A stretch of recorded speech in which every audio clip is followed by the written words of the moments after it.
Buenos días, hermanos, ¿cómo están? ¿Cómo se sienten? ¿Bien? ¿Bendecidos? Sí, qué bonito, ¿verdad? Oye, qué talento de eso de dibujar, pintar, ¿no? Muy bien, de verdad, sí. Qué interesante, qué habilidad de pintar y con la izquierda, ¿no? Muchas felicidades a los jóvenes por ese talento, por esa participación tan bonita que tuvieron en esta mañana. Vamos a aprender la importancia de trabajar en equipo, ¿sí? Y más, la enseñanza pues lo voy a enfocar en la iglesia, pero esto también se puede aplicar en la familia, en la escuela, en el trabajo, porque es importante, ¿no? Trabajar en equipo. Hay una historia que me recuerda esta necesidad de trabajar en equipo. Es una historia ficticia, no lo vayan a buscar en la Biblia porque no lo van a encontrar, ¿verdad? No vayan a preguntar, pues, oye, ¿qué cita está lo de la historia? No. Dice que en una ocasión Jesús iba caminando con sus discípulos y le dijo a sus discípulos: cada uno de ustedes recojan una piedra. Y entonces Andrés y Jacobo, entre los dos, dijeron: no, pues mira, ¿qué te parece si llevamos una piedra grande y lo cargamos entre los dos, ¿no? Y a esto se le une Juan, y así. Pero Pedro siempre es el más impulsivo, el más distraído en todo, ¿no? Y digo, no, ¿y para qué voy a cargar una piedrota? Dice, no, pues yo con esta piedrita, además Jesús nos dijo de qué tamaño, dice, no me llevo esto. Y agarró una piedrita así, lo metió en su saco, y caminaron, y todos los demás ya bien sudados, bien cansados de estar cargando la piedra, porque escogieron una piedra grande, y Pedro bien campante, bien a gusto venía con su piedrita. Y ya después de tanto caminar, ya bien cansados, con hambre y sed, Jesús le habla a sus discípulos y les dice: ahora siéntense debajo de una higuera. Les dice: siéntense y voy a dar gracias al Padre para que sus piedras se conviertan en pánico. Pues todos los que traían una piedra grande pues tenían suficiente comida. La piedra de Pedro pues se convirtió en un bocado de pan, no le alcanzó. Cuando nosotros trabajamos en unidad, en equipo, siempre hay más bendición y hay más resultado y nos cansamos menos. Por eso es que esta historia, esta enseñanza, lo voy a basar en el capítulo 3 del libro de Nehemías, ¿sí? Si me hacen el favor de buscar en sus Biblias el libro de Nehemías, capítulo 3. Muy bien, Nehemías capítulo 3. Son en total 32 versículos. No lo vamos a leer, lo voy a explicar brevemente, ¿no? Ya hemos visto anteriormente que Nehemías oró, pidió permiso al rey para levantar los muros de Jerusalén, y pidió 3 permisos, ¿no? Uno para poder ausentarse de su trabajo, otro para poder cruzar fronteras, y el otro permiso era para cortar madera para la reconstrucción. Entonces vimos en ese estudio la importancia de vivir con un propósito. ¿Sí se acuerdan? Que como persona, como iglesia, necesitamos tener un propósito, porque un propósito nos da sentido de vida, y cuando tenemos un propósito en la vida, logramos distinguir las oportunidades que Dios pone, qué es lo que necesitamos y qué es lo que no necesitamos, ¿verdad? Entonces eso lo vimos en la semana pasada. Pues aquí Nehemías llegó, inspeccionó las murallas de Jerusalén, vio toda la necesidad, convenció a la gente, eso lo vemos en el capítulo 2, él convence a la gente a trabajar en la reconstrucción del muro, y él justifica del por qué la importancia de trabajar en la reconstrucción del muro. Y esto lo vimos también cuando tenemos un buen argumento para hacer algo, la gente se motiva, ¿verdad? La gente se motiva. Vamos a poner un pequeño ejemplo. ¿De qué color le gustaría si pintáramos aquí adentro? ¿De qué color le gustaría? ¿O quién propone un color? Azul. Muy bien. Azul claro. Beige. Ok, ¿quién dijo? Beige. ¿Alguien más? ¿Qué color? Gris claro. ¿Algún otro color? Negro. Rojo. Muy bien. Miren, ya tenemos varias opiniones, ¿no? En primer lugar, tenemos que justificar por qué vamos a pintar. Ese es lo primero, por qué hay que pintar. ¿Alguien puede dar una razón? Un cambio. ¿Les convence? Porque está deteriorada la pintura. No estoy juzgando, hermano, no estoy poniendo un ejemplo. No vayan a 3 8 días ya de colores aquí como arcoíris, ¿no? Negro, azul. No. Por poner un ejemplo, ¿quién dijo azul? ¿Por qué azul, hermano? Porque da claridad y es un cambio porque es con el cielo. Bueno, da claridad porque es un cambio. ¿Quién otro dijo ahí negro?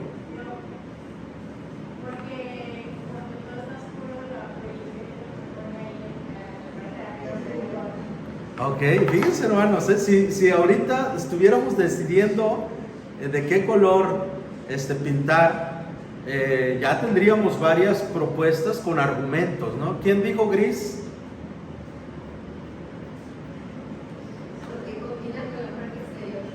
Porque combina con la parte exterior. ¿Quién dijo beige? Porque me gusta. ¿Será eso un buen argumento, hermano? Vamos a pintar color pistache porque a mí me gusta el pistache, si no, ya no predico, ¿no? Así. Pero ¿qué creen, hermanos? Muchas veces en las iglesias los pleitos, los desacuerdos surgen precisamente cuando hay varias opiniones y muchas de estas opiniones no están sustentadas debidamente, ¿no? Por ejemplo, Juan dio un punto muy claro, si él supiera. Leí la otra vez que pintamos una escuela y queríamos pintarlo, ¿no? Un color así como pastel, así para llamar la atención. El director nos dijo que no, porque según hay un reglamento institucional de qué color se tiene que pintar las instituciones, ¿no? Todo donde hay un grupo de gente, entonces dentro de ese color entra el beige. Entre el beige, entonces uno puede decir, hermanos, los vamos a pintar el color beige, ¿por qué? No es porque me gusta, sino porque según el reglamento se tiene que pintar de esta manera institucional, porque este es un lugar donde se reúnen las personas. ¿Por qué no pintarlo de naranja? Porque la cocina, según la psicología de la pintura, el color amarillo y naranja se tiene que pintar un comedor, un restaurante, porque provoca hambre. Si aquí pintamos de color naranja, no, vamos a tener buenas ventas al terminar, pero ahí va la estrategia, ¿no? Bueno, pero en ese punto, hermanos, es muy importante trabajar, ¿no? ¿Cómo debe trabajar una iglesia para tener éxito? Y en esta historia de Nehemías, les dije que lo iba a platicar, narra de cómo Nehemías organizó a la multitud que lo apoyó, que se convencieron a trabajar en la obra, cómo los organizó para poder terminar una obra gigantesca. Hablamos de kilómetros de reconstrucción, de muros de la anchura, no como los que ahora conocemos, ¿no? Tabiques o blocks de 20, de 15, no, eran muros que según históricamente hasta una carreta podía pasar por los muros, ¿no? Entonces era un muro bastante ancho y la reconstrucción pues les llevó creo que 52 días, si es que no mal recuerdo, levantar todo esto, porque hubo una organización excelente. Pero ¿cómo lo hizo? Eso es lo que hoy vamos a aprender. Al menos yo encuentro 7 formas de cómo trabajar para tener éxito, ya sea en la iglesia, en la familia, en el trabajo o donde estemos. Y el primer punto que yo encuentro es: la iglesia debe aprender a trabajar en equipo, ¿sí? Ese es el primer punto. Debemos aprender a trabajar en equipo. Nehemías capítulo 3, dice en el versículo 1: entonces el sumo sacerdote Eliasaf y sus compañeros, los sacerdotes, trabajaron en la reconstrucción de la puerta de las ovejas. La repararon y la colocaron en su lugar, y reconstruyeron también la muralla desde la torre de los 100 hasta la torre de Hananel. El tramo contiguo lo reconstruyeron los hombres de Jericó, y el tramo siguiente Zacur, hijo de Imri. Entonces vemos aquí que unos levantaban el muro, otros reconstruían las puertas, ¿no? Y no hablamos de una puerta como la que tenemos aquí, hermanos. Para muchos, no, está muy grande la puerta. No, hablamos de puertas, hermanos. ¿De cuántos metros creen ustedes que medían las puertas? 20, unos 20 metros. ¿De cuánto han visto la película El caballo de Troya y esas películas de las épocas antiguas, ¿no? De que había un mecanismo, porque las puertas con la fuerza humana no lo podías abrir ni cerrar. Eran puertas enormes que llevaban lo que es un árbol completo, ¿no? Ya no había necesidad de cortar, hacer tablas, ¿no? Eran maderas completas porque servían de fortaleza. Y entonces reconstruían, unos estaban reconstruyendo puertas, otros levantando el muro, pero todos estaban haciendo algo y estaban trabajando en equipo. También vemos la participación de hombres y mujeres, ¿no? En el versículo 12, ¿alguien puede leer el versículo 12? Ahí bien me llama mucho la atención de este gobernante, ¿no? De un hombre muy importante, cómo también participó en este trabajo. ¿Alguien lo puede leer? Salum, hijo de Aroez, y sus hijas prepararon la siguiente sección. Él era jefe de la otra mitad del distrito de Jerusalén. Exactamente, creo que en la nueva traducción viviente dice que él era gobernador, algo así, de medio territorio de Jerusalén, algo así, ¿verdad? Exactamente, no era cualquier persona, ¿no? ¿Y qué llama la atención aquí? Pues esa pasión, esa humildad. Aunque él tenía mucha autoridad, él tenía mucha gente a su servicio, no dijo a sus trabajadores: a ver, vayan a trabajar ustedes, hijas, ustedes ni se meten, no se vayan a embarrar de lodo, allá hay mucho lodo. No, dice aquí que él juntamente con sus hijas, manos a la obra, ¿no?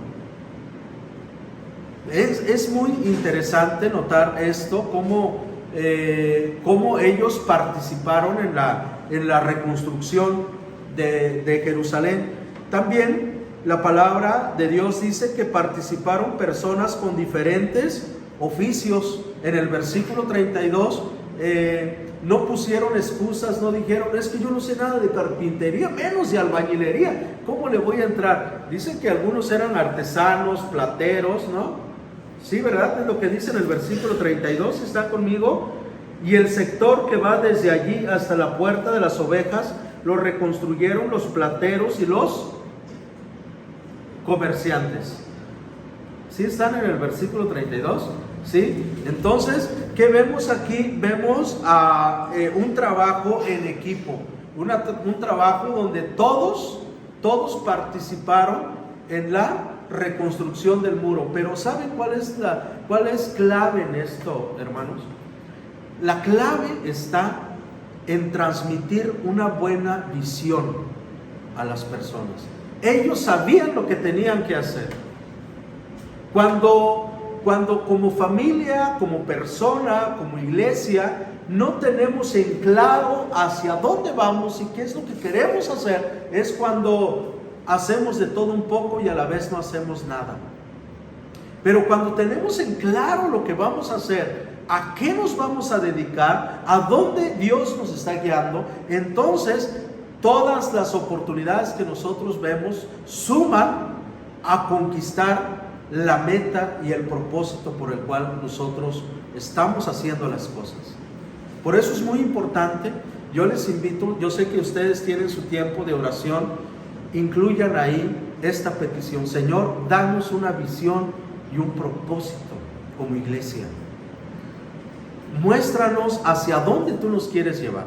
Yo ya lo veo, pero quiero que ustedes lo descubran, que Dios los convenza a ustedes. Una segunda cosa que aprendemos es para cómo debe trabajar una iglesia para tener éxito. Debe trabajar en equipo, debe tener dirigentes guiados por Dios. ¿Se acuerdan ustedes que en el estudio pasado, cuando Nehemías convence a las personas de lo que se va a hacer, él al menos argumenta tres cosas?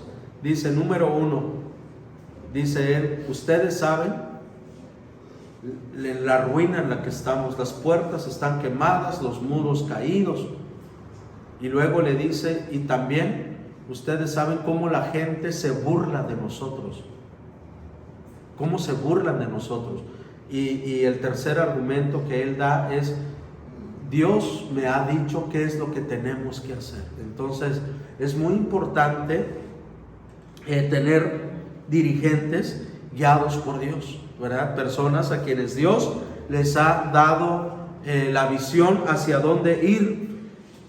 En este caso nosotros vemos aquí en esta reconstrucción que había un líder principal que era Nehemías, ¿verdad? A quien Dios le había dado la visión, pero no era Nehemías quien estaba haciendo todo el trabajo. También dice la palabra que había un dirigente de cada sección. Por ejemplo, dice la palabra, la puerta de los pescados, en el versículo 3, la reconstruyeron los descendientes de Sená, ¿sí? Bueno, pero hubo alguien que estuvo dirigiendo esa parte, ¿no? Y en la otra sección había otro dirigente, y en cada tramo había alguien que estaba liderando la reconstrucción. Por eso es muy importante trabajar. La iglesia debe tener dirigentes, debe haber alguien con la visión hacia dónde Dios nos quiere llevar, pero también tiene que haber personas liderando otras áreas del trabajo. Y es aquí donde nosotros tenemos que orar a Dios. Y también en el versículo 17, 3:17, dice que había supervisores. Había un líder principal, había dirigentes y había supervisores quienes estaban inspeccionando cada tramo, ¿no? ¿Qué hace falta? En dónde están atorados, en qué les puede ayudar, no sé, infinidad de cosas, ¿no? Había gente que estaba, oye, aquí ya le redujeron, aquí no, hay que seguir el tramo, ¿no? Las medidas que tiene que ser, ¿no? Entonces había alguien que supervisaba el trabajo. Y también encontramos en esto que debe cumplir con su responsabilidad para tener éxito en lo que hagamos, en lo que vamos a hacer como iglesia. Debemos aprender a cumplir con nuestra responsabilidad. ¿Qué dice en el versículo 3:1? ¿Alguien lo puede leer?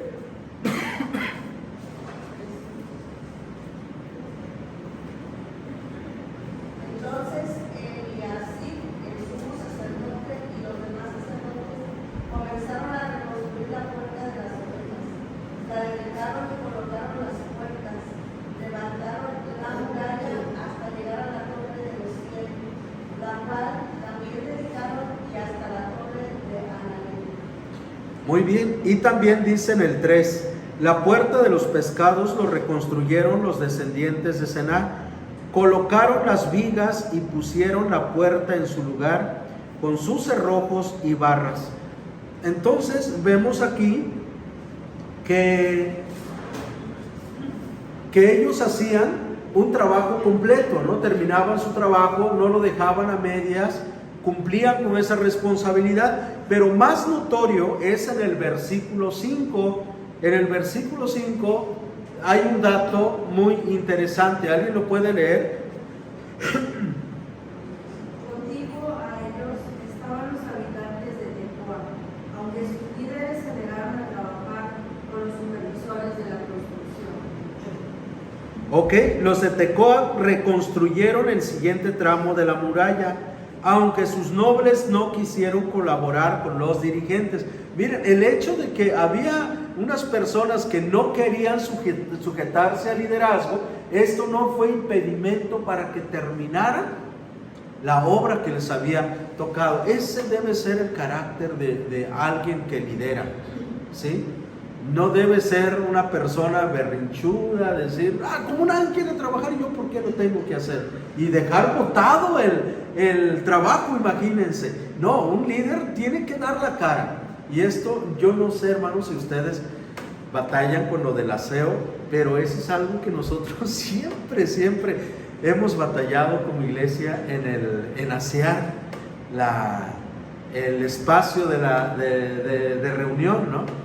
Ya le hemos intentado de mil maneras. Ya pusimos a alguien, bueno, vamos a cooperar de 5 pesos, ¿no? Para pagarle y juntar tanta cantidad y que haga el aseo. Pues no, tampoco, ¿no? A veces, entonces, siempre hemos batallado con eso. Hicimos equipo, lo hicimos por sectores, por grupos, pero siempre hemos batallado un poquito con esto. Últimamente algo que nos ha funcionado un poco más que todas las estrategias que hemos utilizado es poner a una persona que lidere un grupito para el aseo, ¿sí? Y esto sí se los aplaudo a ellos, porque a veces me dicen, oye, es que no vinieron los demás, entonces ¿quién lo hizo? Pues lo tuve que hacer yo con la otra hermana y yo, ¿no? Pero sacaron el trabajo adelante, ¿no? No lo dejaron botado. Pues hay que lleguen y que lo hagan, ¿no? Y esto es lo que yo veo aquí. Una persona que desee liderar tiene que estar dispuesto a pagar precio, ¿no? Un precio. Aquí vemos, narra de un grupo que estaba trabajando, pero no querían colaborar, ¿no? con los dirigentes. Pero eso no fue impedimento para dejar botado el tramo que les tocó. Lo terminaron. Y esto es algo que nosotros debemos de aprender, ¿no? Cuando estamos frente a algo que Dios nos ha puesto, tenemos que sacar adelante. No rendirnos, es darle para adelante. El líder siempre tiene que dar la cara por su responsabilidad, por lo que le toca. La falta de participación de otro no debe ser excusa de no cumplir con nuestra labor. Luego aquí en la iglesia a veces se hace algo, se coordina y de repente no todos jalan, ¿no? ¿Les ha pasado?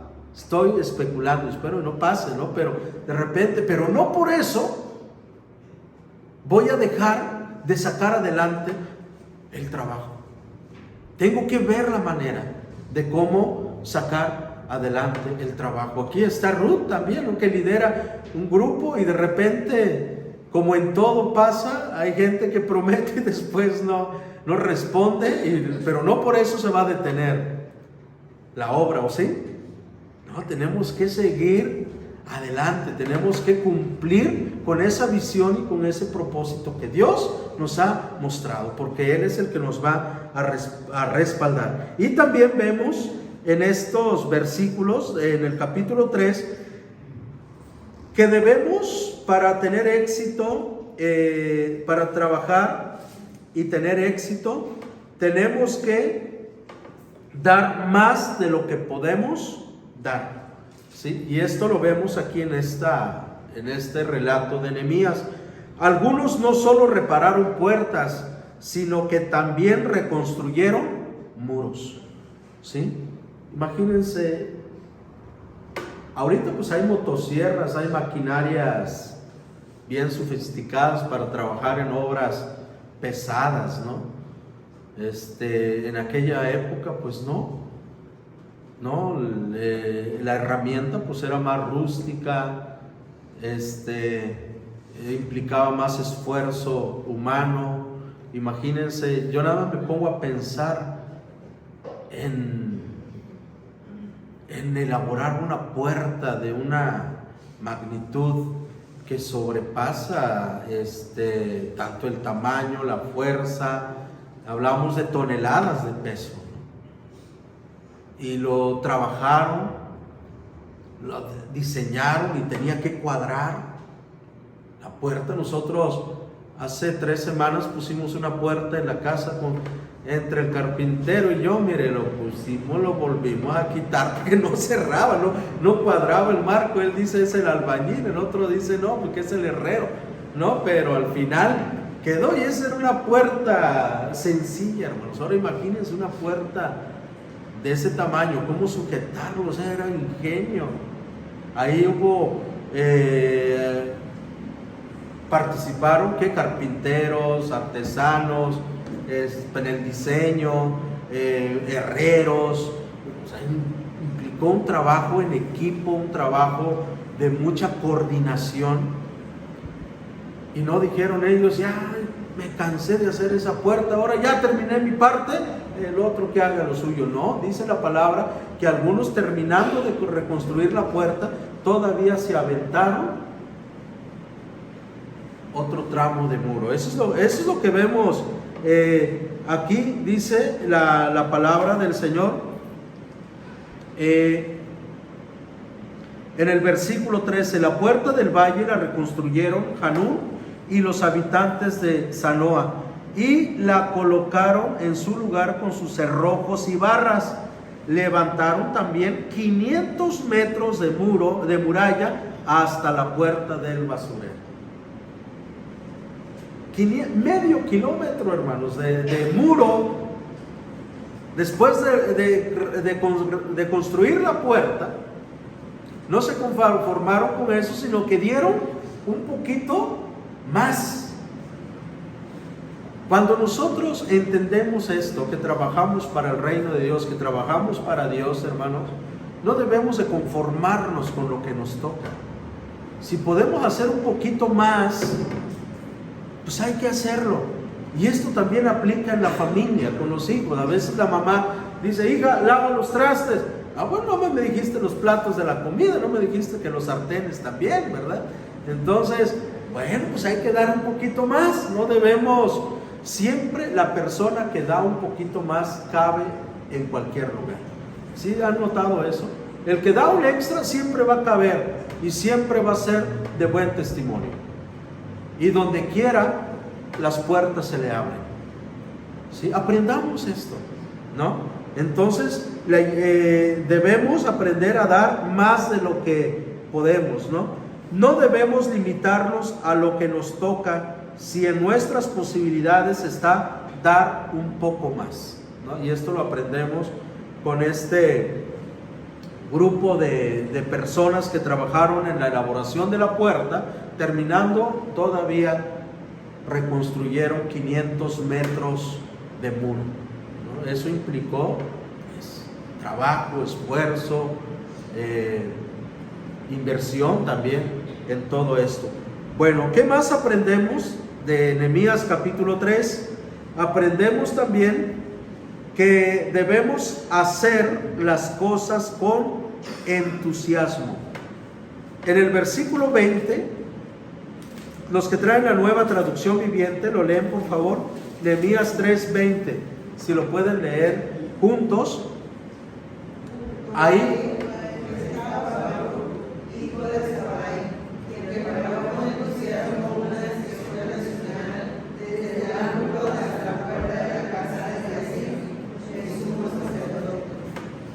muy bien.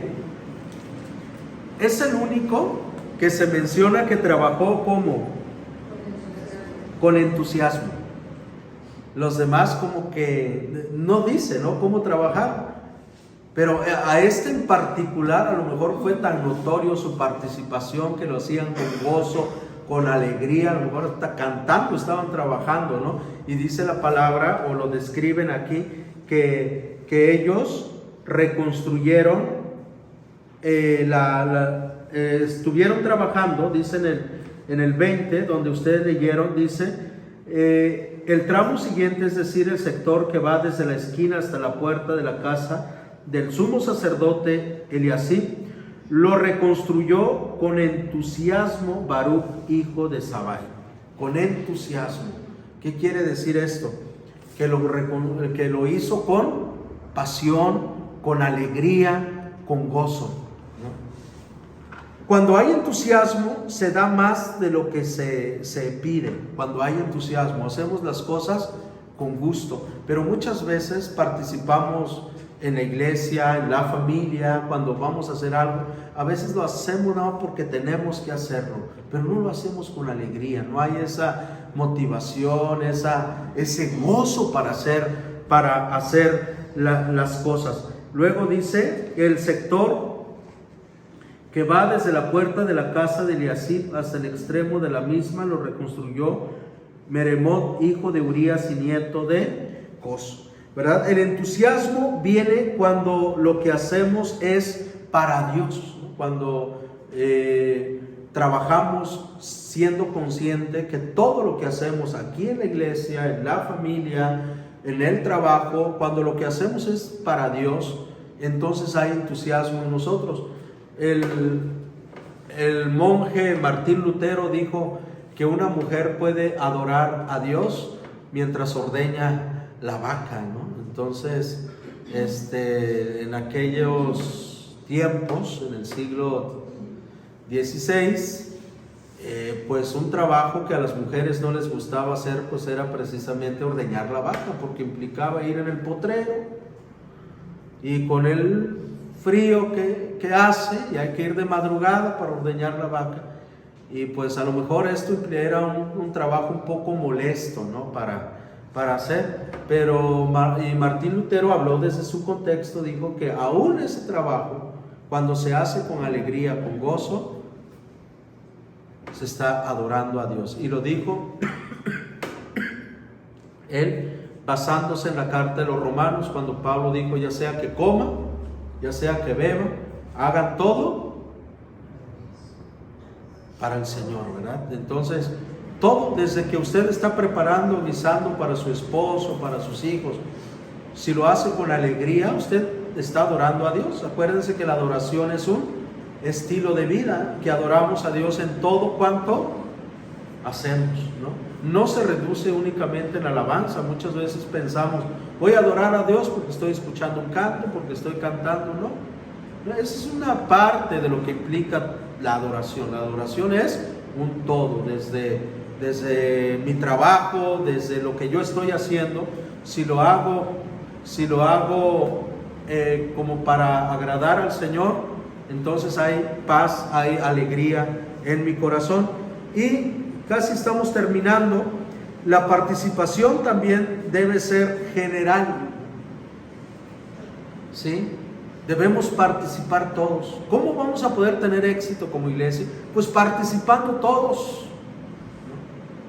sea pobre, sea rico, sea profesionista, sea campesino, sea joven, sea adulto, todos tenemos que participar. Dios nos da la capacidad y seguramente hay un espacio donde tú puedas participar. A lo mejor tú dices, yo no puedo en eso, pero sí, yo creo que sí hay algo, ¿verdad?, donde podemos participar, ¿sí? Porque Dios nos da esa capacidad, esa habilidad, y a cada uno nos dio un don que usar para la edificación del cuerpo de Cristo. Es lo que dice el apóstol Pablo. Todos tenemos un don. Dios nos dio una capacidad sobrenatural, ese regalo para funcionar en su obra. ¿Dónde vemos esto? La participación debe ser general. tanto jefes como líderes importantes, todos participaron. Acabamos de leer de este gobernador. Y así, si ustedes leen el capítulo 3 completo, van a ver que había gobernantes, había gente con un puesto de liderazgo muy grande, y aún así ellos le entraron al trabajo. Y sobre todo el ejemplo más claro está, aunque Nehemías era el líder principal, también participó como todos los demás. En el versículo 16, aquí lo leemos, ¿verdad? Dice en el 3:16, Nehemías, hijos de Azbuk, gobernador de una mitad del distrito de Bet-Sur, reconstruyó el siguiente tramo hasta el lugar que está frente a los sepulcros de David, hasta el estanque artificial y hasta el cuartel de la Guardia Real. Todos participaban, ¿sí? Y esto debemos de aprenderlo nosotros también, ¿no? De que no porque tengamos, no vamos a hacer, ¿no?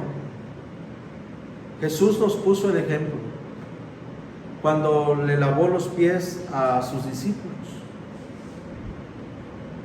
Se nos hace muy light, muy ligero esto, ¿no? Pero cuando nos ponemos a pensar en lo que implica lavarle los pies a alguien, es un trabajo asqueroso, ¿sí? Miren, ¿alguna vez ustedes han estado durante más de un día completo, sin quitarse los zapatos? Empiezan los pies a sentirse hasta pegajoso, todo esto, ¿no? Pues en aquella época, hermanos, usaban sandalias y no había pavimento, hacía calor, y el polvo, la arena del desierto hacía una mezcla entre los dedos de Pedro como si fuera plastilina. Y llega Jesús y le dice: te voy a lavar los pies. Pedro dice: no, Señor, ¿cómo crees que vas a tocar mis pies? ¿Cómo viene, no? Pienso yo que era algo entre pena y otra cosa. No sé por qué, hermanos, pero si ahorita alguien se atreve a quitarse los zapatos aquí frente a nosotros, pero como que no, ¿verdad? Dice uno: ¿por qué me voy a quitar? ¿No? Entonces el Señor Jesús, como le dice a Pedro, es que es necesario que yo te lave los pies para limpiarte de los pecados, ¿no? Y todo esto. Y Pedro le dice: bueno, si se trata de eso, pues báñame completamente, ¿no? Y el Señor le dice: no, Pedro, ya tú estás limpio por la palabra que has oído, ¿no? ¿Y por qué los pies? Pues porque los pies simboliza el andar diario de la vida cristiana, ¿no? Ahorita podemos bolear muy bien los zapatos, pero lo primero que se ensucia son los zapatos. Son los zapatos. Y así nosotros, aunque ya somos creyentes, aunque ya creemos en Jesús, siempre fallamos, siempre pecamos, siempre cometemos pecado durante el día, ¿no? Porque es nuestro andar diario. Dice Juan: si alguien dice que no tiene pecado, hace a Dios mentiroso y la verdad no está en él. Y está hablando, ¿verdad?, del creyente en un pueblo cristiano, ¿no? Entonces nosotros todos los días tenemos que lavar nuestros pies, ¿no? Orando a Dios, pidiendo perdón por aquellas cosas que durante el día no hicimos bien, ¿no? Algo vimos, dijimos, hicimos, participamos, no sé, de algo, entonces hay que pedirle perdón. Pero Jesús nos pone ese ejemplo.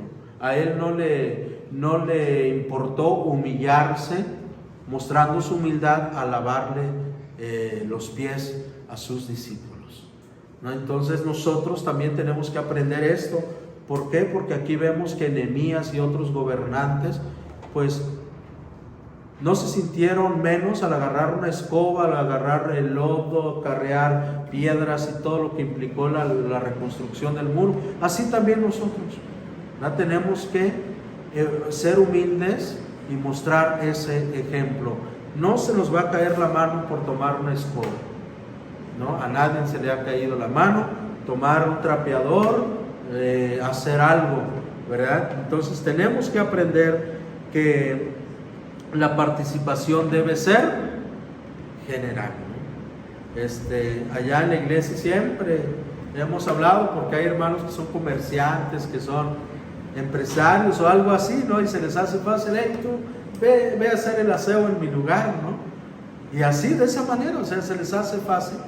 Pero a través de estos ejemplos que hemos visto, pues quien se lleva su bendición, pues aparte que le pagas, él está llevando la bendición porque lo está haciendo para el Señor, ¿no? Entonces, se quedan así pensando. ¿Por qué? Porque todo lo que hacemos para el Señor, pues Él nos recompensa, recibimos de su bendición. Así que cuando usted hace algo para el Señor, hermanos, la palabra dice que tendrán su recompensa, así por muy mínimo que sea. Si el Señor, vemos en el Antiguo Testamento, le pagó a un incrédulo por servirle, ¿sí se acuerdan de esa historia? Que el Señor le dijo, voy a darle esta tierra tal a tal y le voy a pagar tanto por haber trabajado para mí. Y era un total pagano, ¿no? Y el Señor le pagó. Cuanto más a sus hijos, ¿no? Les dará por lo que ellos hacen para Él, ¿no? Tan cierto, porque la palabra dice, cualquiera que le da un vaso de agua va a recibir su recompensa, ¿no? Todo en la obra del Señor trae su recompensa. Y finalmente, para tener éxito como iglesia debemos trabajar bajo supervisión. Tenemos que aprender a rendir cuentas y a ser supervisados. En una ocasión en la iglesia tuvimos un malentendido, porque cuando hablábamos, ¿no?, con alguien que tenía un cargo, le decía, ¿qué es lo que van a hacer o cómo lo van a hacer? Pensaban que no confiábamos en ellos, ¿no? O que estaban haciendo malas cosas, pero no es eso. La supervisión es muy importante. Y si tú, dentro de la iglesia, en tu trabajo o donde Dios te ha puesto, hay alguien encargado de supervisar lo que estás haciendo, no te molestes. Es parte de, ¿sí? Es parte de. La supervisión debe ser fundamental para alcanzar la meta. Lo vemos aquí, dice que habían supervisores. La supervisión es para evitar errores.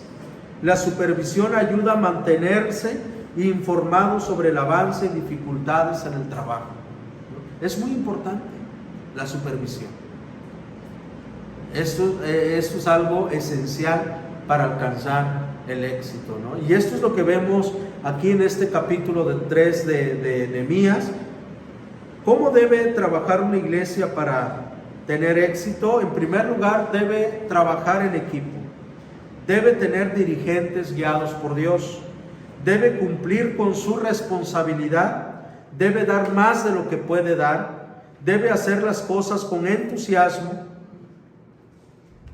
La participación debe ser general y debe trabajar bajo supervisión. Y sobre todo, debemos de tener en nuestra mente, cuando usted hace algo para Dios, para alguien, tenga presente este versículo de la Biblia, Colosenses 3, 23 y 24. ¿Lo leemos todos juntos? Y todo lo que hagáis, hacedlo de corazón, como para el Señor y no para los hombres, sabiendo que del Señor recibiréis la recompensa de la herencia, porque a Cristo el Señor servís. ¿Qué dice ahí? Que vamos a recibir ¿qué? La recompensa, ¿verdad? De parte del Señor. Todo lo que hacemos para Dios, hermanos, trae su recompensa. Trae esa bendición. Todo lo que hacemos para los siervos de Dios, para nuestro prójimo, para la iglesia, para nuestra familia, eso le agrada a Dios. Y todo eso trae una recompensa para nosotros, porque Dios no se queda con nada. Amén.